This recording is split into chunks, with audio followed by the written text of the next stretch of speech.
back to IP Farms with another beautiful day here in North Carolina. Sun shining, birds are chirping. It's getting hot, finally in the 90s. But anyway, we're gonna jump back on the 1086 today. I think the last video I did was me trying to start it. You know, you all saw the problems that I had. I've triple checked, double checked, single checked everything about the pump. It all should be right. Nothing should be wrong there. I think I've just got massive amounts of air in the lines, and due to the batteries, I don't think I was able to start it long enough to, you know, work that out. But if for some reason it doesn't crank up in this video, I'm just going to end the series on the injection pump, and once I figure out what's going on, then I'll go back and do a review. I'm not just going to keep doing these videos where we're not making any progress. Everybody's hanging on the edge of their seats now as it is. So let's see what happens. I was able to pick up a couple of refurbished batteries today. We got a place here local. They're about half the cost. You know, the money tree just didn't have enough leaves on it to get the new ones, so that's got to be better than what I had. We'll get those installed. My dad's supposed to come by here in a little while, and we'll put him in the cab cranking on it while I kind of do some investigation outside, and that way I'll have a second person here just in case. So I'll show you the batteries and we'll get after it. Okay, there they are. It's a little breezy out here today, which is good. Keep the heat down a little bit, so I don't know how the audio will be, but anyway, there they are. I just got, like I said, 2 refurbished Group 31s. He checked them hot there before I left. Both load tested really good, got a charge on them, so we're gonna see. I figure as much wine as I might have to do. I didn't want to ruin brand new batteries, and like I said, these are half the cost of new ones, so it's got to be better than what was in there. So we're gonna try that and see. Okay, I'm back. Here's the deal. Did a little bit of research off camera, I'm not gonna lie. Put the batteries in it, turned over and over and over, cranked up, basically doing the same thing as you saw in the last video. So something's shutting the fuel off. So I got reading in the book, and I pulled some stuff back apart on injection pump, checked timing again, you know, whatever. I've got it down to something is going on with the governor. There's something in the pump called an excess fuel delivery device, and it's oil pressure actuated. And for whatever reason, when the oil pressure builds up, this thing is actuating, but it's actuating in a manner to cut the fuel off, basically just like you pull the handle down to cut the tractor off. So I'm going to show you that it runs. I don't know that that's any benefit in this situation, as far as I wasn't in at all in the back part of that pump.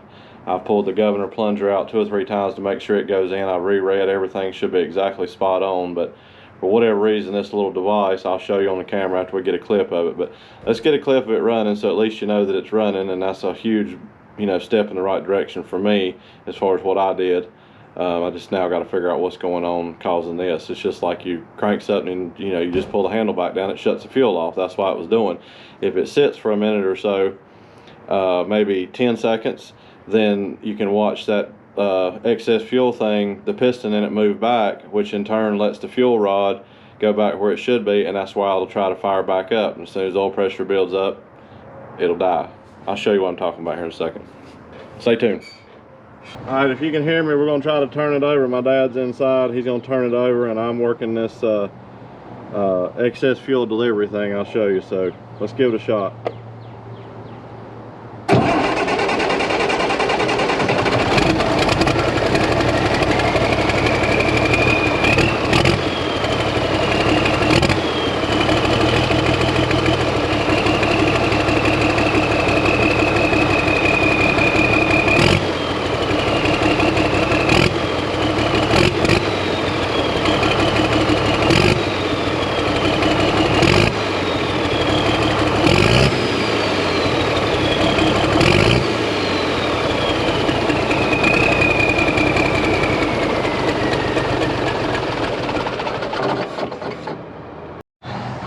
Alright, hopefully that clip turned out. This little gizmo right here is what we're talking about. This is a excess fuel delivery device. Let's see if I can make it work. See, it's got a plunger in it, and when the oil pressure builds up, it pushes this out. I don't know why, but in turn it's moving the linkage here in the pump, which back is off, and you push it forward to rev it up. So something's not right here, unless I've got something wrong down here, and there's physically no possible way that I could, I don't think, because I have triple checked everything once again, exactly what we were talking about, you know, how that plunger goes in, works in there. I guess the next step is probably to pull the head back out and see what's going on there. So I might just wrap this one up for now. Let me get in here and get my hands cleaned up. Okay, everybody, we're gonna wrap this one up for today. I'm just gonna cut the series off here on the injection pump with this video. I think this is gonna be the 5th video on it. You've heard it run. It does run. There's something wonky in the governor system on it now. I don't know yet if that's something that I did with the head removal and reinstallation, or if, knowing my luck, that's just something else now gone wrong in the pump now that I fixed one problem. But, you know, we're going to keep digging. I'm proud of myself for the fact that I was able to remove all that, put it all back together, and that it does run, and knowing that my timing and, you know, all the marks and everything that I went over worked out. I've been reading this book book on the Ambic 100. It's, you know, numerous pages you can print off. If any of you guys need a link to that, send me an email. I'll send you the link to it where you can print it off free of charge.